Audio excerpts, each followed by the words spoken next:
Aceri en fait vise à faire converger dans des pratiques maîtrisées en Camargue ce que le CIRAD a mis au point en matière de système rizicole et d'agriculture de conservation sous les tropiques, avec toutes les connaissances, les savoir-faire et les références qui existent en matière d'agriculture de conservation en France métropolitaine et en Camargue notamment, mais dans des systèmes non rizicoles. Donc c'est faire converger l'AC tropicale rizicole avec l'AC métropolitaine non rizicole, pour la faire courte. Le blé, on a eu des abados tout l'automne. On a pu le semer qu'au mois de février-mars, blé dur. Sur pourtant des terres qu'on appelle nous ici terres hautes, puisqu'on est plus à 1 mètre de hauteur. Et après avoir semé le blé, on a une grosse sécheresse quasiment tout l'été, très peu d'eau, on a pris 300 mm sur toute la durée du cycle. Après on a voulu mettre en place des couverts à l'automne, un couvert végétal, un mélange févrole, triticale, colza. Donc on avait fait un flash d'eau au préalable pour faire lever ça au mois d'août. On a semé à l'intérieur et au mois de septembre, quasiment 15 jours après le semis, on a pris 110 mm d'eau. Donc on est passé d'un état de sécheresse extrême à un état d'excès d'eau. Et le couvert en fait a moitié marché, sauf sur une terre qui est un peu plus haute que les autres. Ça a mieux marché et les autres, grosso modo, ça a claqué. Tout le travail du sol était fait, c'est un travail de sol superficiel. On a des taux de matière organique qui sont entre 2 et 2,5 et qui sont plutôt des taux de matière stables. Mais on a un travail superficiel parce que c'est plutôt pour faciliter le passage du matériel. Donc nous on travaille à pneumatique dans les rizières. Ça facilite aussi la portance du tracteur à l'intérieur pour les traitements pour l'engrais. Tandis que si on décompacte ou si on laboure trop profond, les tracteurs ils passent plus, on ne peut plus faire l'entretien des cultures à l'intérieur.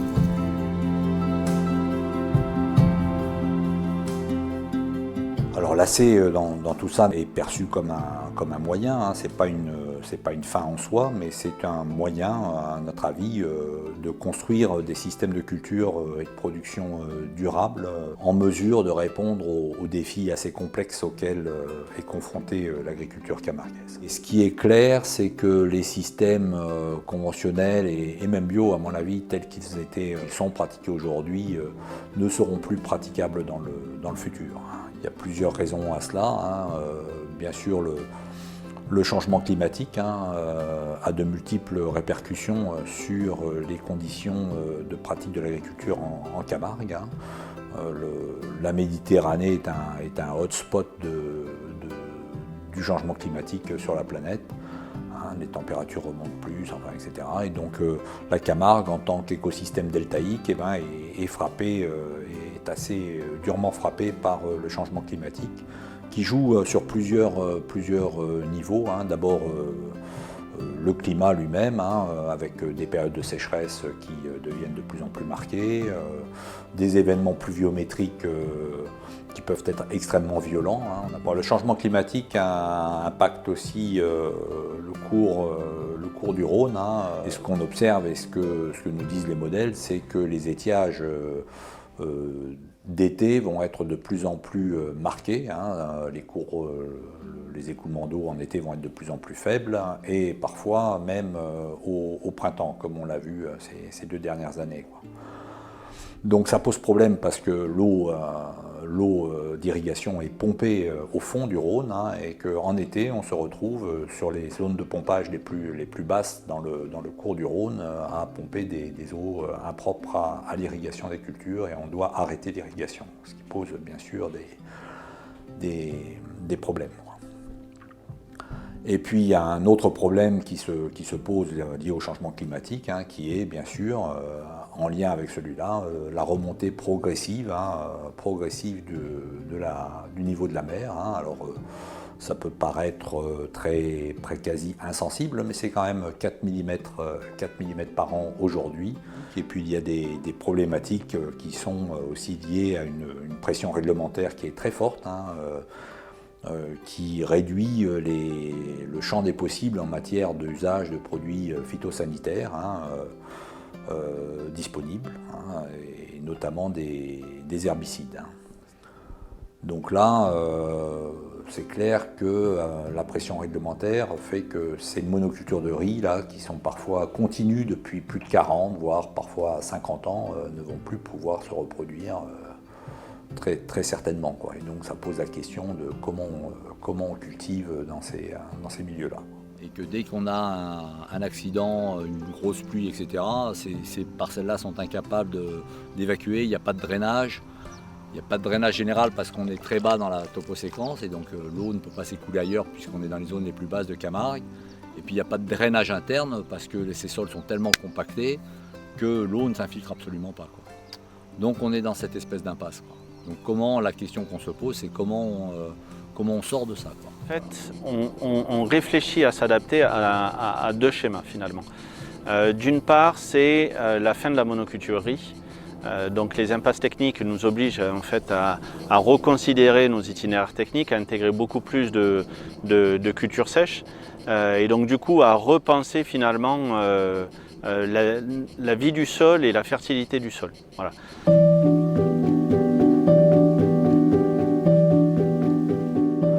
L'agriculture de conservation, ou en France on appelle ça aussi agriculture de conservation des sols. Moi personnellement j'aime pas trop ces appellations, hein, je les trouve pas suffisamment explicites, hein, alors que l'AC a une définition technique très claire, hein, que l'on peut résumer en SCV, hein, c'est-à-dire système de semi-direct sur couverture végétale permanent, quoi.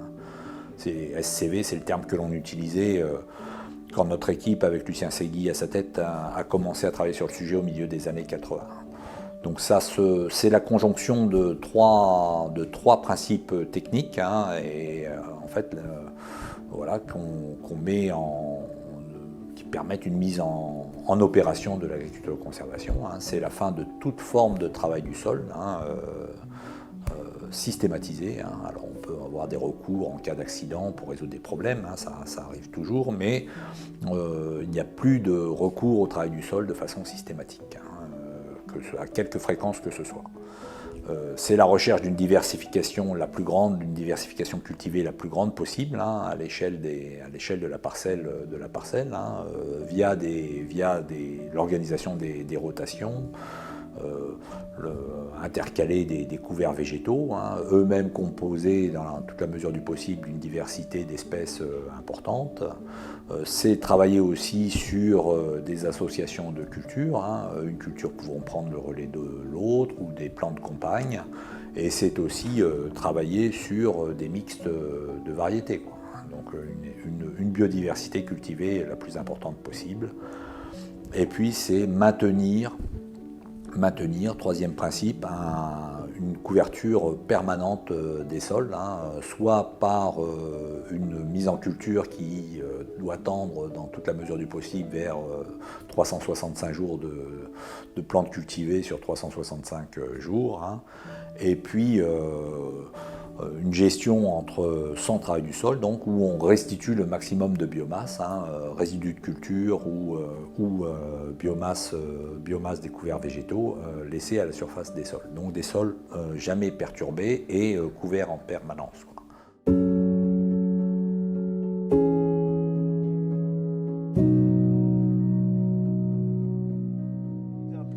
C'est une très bonne gamme. Toutes les ruches que j'ai ici, je suis très content. Ah. Elle marche du feu de Dieu. C'est le meilleur truc, quoi. J'ai pas d'engrais. Non, parce que bon, il faut attention. Il faut attention.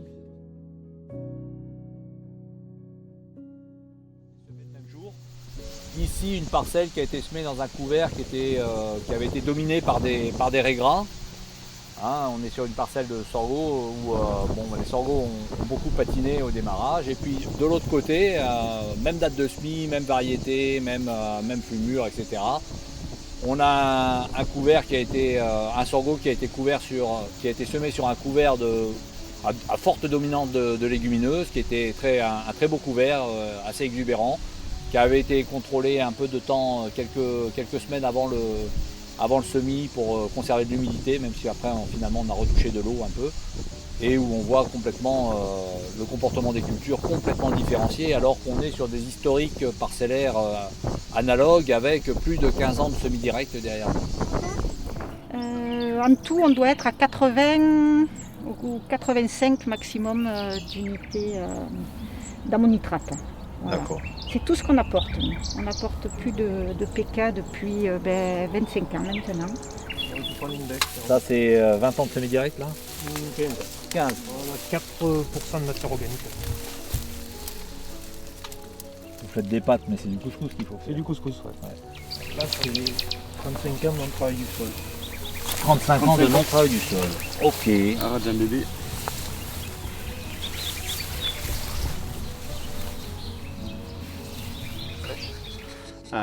Et on a l'été dernier profité en fait de l'été pour réaplanir la parcelle, préparer le sol, et on a semé au mois de septembre un couvert végétal qui a poussé du coup tout l'automne et tout l'hiver et qui a colonisé l'ensemble de la parcelle. Donc ce couvert était à base de févrole, de graminées et de vesses. Et l'idée, c'était justement de faire en sorte que le couvert prépare le sol au futur semis de riz. Donc on a semé dans le couvert en semi-direct le riz au mois de mai. Et donc là, c'est le résultat du semi-direct. Donc du coup, des riz qui se sont développés en semis à sec, avec simplement 2 flashs d'eau. Et qui se sont développés dans le couvert. Voilà. Et maintenant, on voit que le riz finalement profite de la dégradation du couvert et des reliquats azotés laissés par les plantes légumineuses à l'intérieur. Donc, pour préparer le prochain riz, on va semer juste avant la récolte un couvert à base de trèfle et de colza. Le but, c'est que ce couvert vienne occuper le sol tout l'hiver, vienne structurer le sol pour préparer le riz de l'année d'après.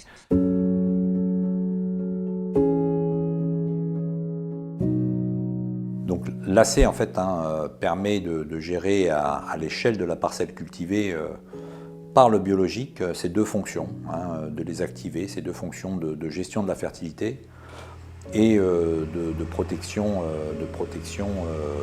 agroécologique intégrée des cultures. Pour ça, elle manipule, on a 2 leviers et l'agriculture de conservation permet de manipuler ces 2 leviers. C'est d'une part la biomasse, c'est-à-dire des stocks d'énergie solaire qui s'accumulent et ensuite se restituent et se distribuent aux vivants au cours de leur décomposition progressive à la surface du sol. Et puis l'autre levier, donc cette énergie solaire en se décomposant, nourrit le vivant, et donc l'autre levier, c'est justement ce vivant, c'est la biodiversité, c'est-à-dire une information vivante du vivant de plus en plus diversifiée et qui organise petit à petit un écosystème que l'homme cultive. C'est plus l'homme qui organise l'écosystème, c'est l'homme qui mobilise des processus d'organisation, d'auto-organisation de ces parcelles cultivées.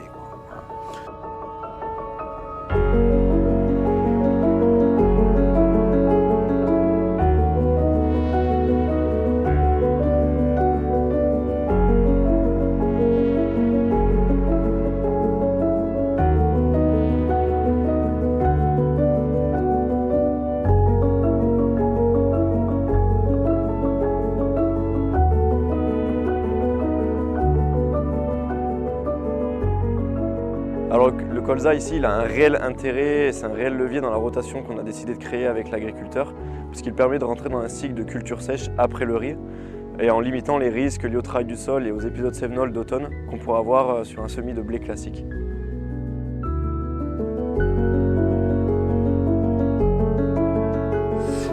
Le couvert vivant principal, c'est en Camargue, c'est comme dans d'autres régions en France, c'est la luzerne. Que l'on peut associer aux cultures de blé dur, ce qui permet de conduire un cycle, voire 2 cycles, voire jusqu'à 3 cycles si la luzerne est en état de blé dur en succession. Ce qui permet de maintenir, sans que ce soit une monoculture, les cultures les plus rémunératrices. Le fait de semer des luzernes et de semer le blé dans la luzerne, ça c'est un truc qui m'a beaucoup plu. parce que du coup il n'y a aucun travail du sol et on voit que le blé dans la luzerne il est magnifique. Hein. Mais c'est vrai que pour un blé, c'est super efficace, quoi. Le couvert pousse, après la moisson, la luzerne pousse, elle prend la place tout l'été et après on redémarre un blé ensuite derrière. Ça annule tout l'effet de la rotation, de la monoculture. On sort du riz en semant un colza à la volée dans le riz, associé à une luzerne. Et du coup, ça nous évite de tout travail du sol et le colza se développe pendant l'hiver, après la moisson du riz. Ensuite, on récolte ça, la luzerne est censée pousser pendant l'été. Et ensuite, on repart sur du blé après l'été. D'accord. Et on peut enchaîner, comme si la luzerne est efficace, qui fait un bon couvert permanent, on peut enchaîner deux blés facilement, voire 3 si on a la chance. Ok. Et ensuite repartir. Et repartir sur du riz. Comme ça permet de limiter tout le stock de mauvaises herbes du riz, de détruire dans le sec, les herbes du riz ne vont pas pousser. Et à l'inverse, avec de l'eau, les mauvaises herbes du blé ne vont pas se développer. Mais pour ça, il faut d'abord que les terres soient un peu reformées, enfin, améliorées, que la pente soit là. Donc j'ai pas toutes mes parcelles qui sont... Comme je suis en conversion, quand toutes mes parcelles ne peuvent pas avoir ceci. Donc j'ai juste mes hectares de riz qui passent petit à petit. Après, dès qu'ils passent en culture sèche, on pourra après adapter à une double culture. C'est vrai que c'est un cap à franchir. Au début, bon, il y a la transition à faire qui n'est pas évidente forcément. Mais je vois là ça fait la 3e année et je trouve ça intéressant.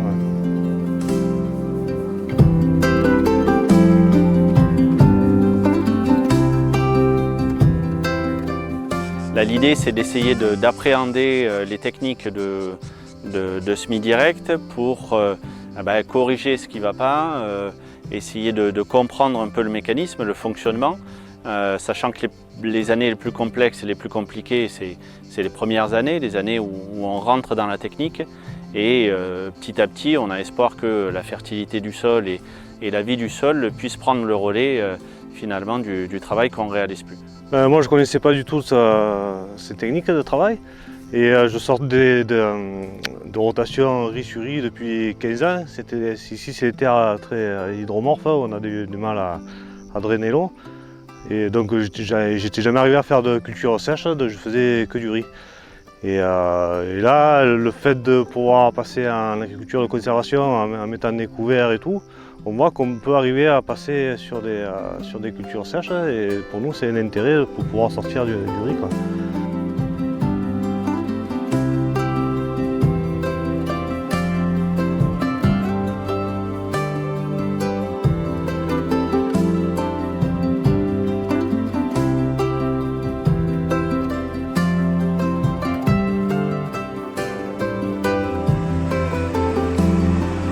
Alors ici c'était pour sortir du riz, on était passé par du colza semé à l'hélicoptère vers la moisson qu'on avait récolté, ce qui a permis de faire la transition entre culture rizière et culture sèche.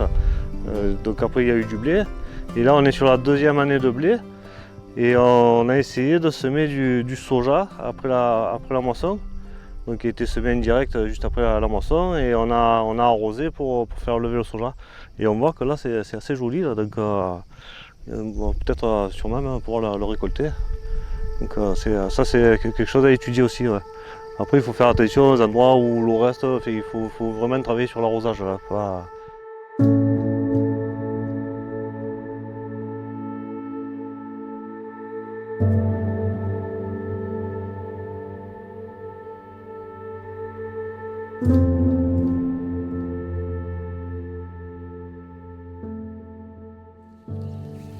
Et là, on n'irrigue absolument pas la luzerne, sauf vraiment année catastrophique, sécheresse intense. Sur des jeunes. Mais sinon, là, c'est une luzerne, tous les 28 jours, elle est coupée. Et on fait 7 coupes sur une année, de début avril jusqu'à octobre. Là, dans le coin, là, ils sont plutôt sur 5-6 coupes 5-6 coupes. 7 coupes, c'est vraiment le maximum qu'on puisse faire, mais on n'y va pas en général. Parce qu'en général, ce qu'on fait, on fait plutôt 6 coupes. Et la dernière, on la laisse au sol. Ouais. Il faut quand même nourrir le sol, parce que plutôt que d'exporter absolument.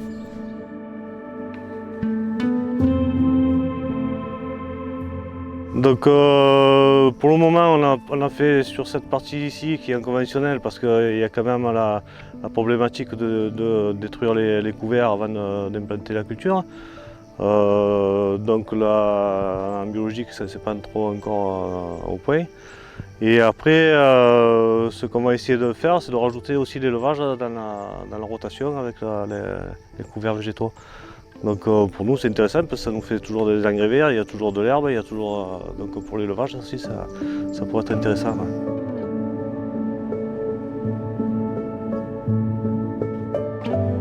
Mais je pense qu'il faudrait aussi, sur ces étages hauts, qu'on travaille sur tout ce qui est maraîchage de plein champ. Hein. Ça me semble essentiel. Parce qu'aujourd'hui, beaucoup d'agriculteurs pratiquent ou louent des terres à des maraîchers spécialisés sur des cultures de plein champ, hein, principalement melons et tomates industrielles. Et je pense qu'il faudrait vraiment travailler sur l'intégration dans des systèmes d'agriculture de conservation pour qu'il n'y ait pas cette rupture, qu'on ne perde pas tout le capital accumulé au cours des pratiques d'agriculture de conservation précédentes lorsque l'on veut faire un cycle de maraîchage, hein, qui sont économiquement des cultures très attractives, quoi.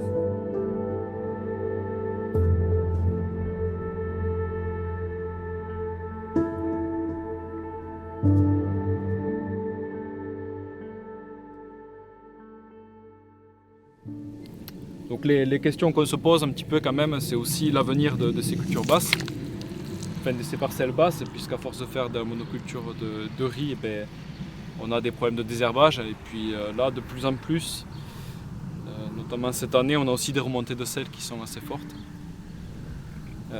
et qui empêchent même de faire de la culture de riz.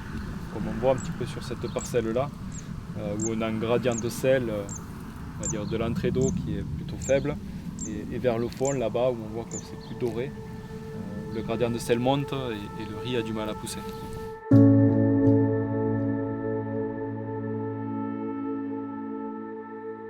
Dans ces étages les plus bas, c'est sûr que les problèmes sont plus compliqués et nécessitent de construire et d'aborder ces situations à l'échelle non plus de la parcelle ou de l'exploitation, mais à l'échelle de la maille hydraulique ou d'une situation topographique dans laquelle on devra réfléchir aux entrées et sorties d'eau de façon collective et organisée collégialement, quoi. Il faut commencer et c'est ce que cherche à faire le projet, hein, à trouver des solutions à l'échelle des parcelles et des exploitations pour pouvoir ensuite aller vers des problèmes plus complexes de gestion concertée de l'eau, de projection sur le futur en termes hydrauliques et hydrologiques, et puis de coexistence agriculture et conservation de la nature dans un territoire qui est somme toute assez étroit, quoi.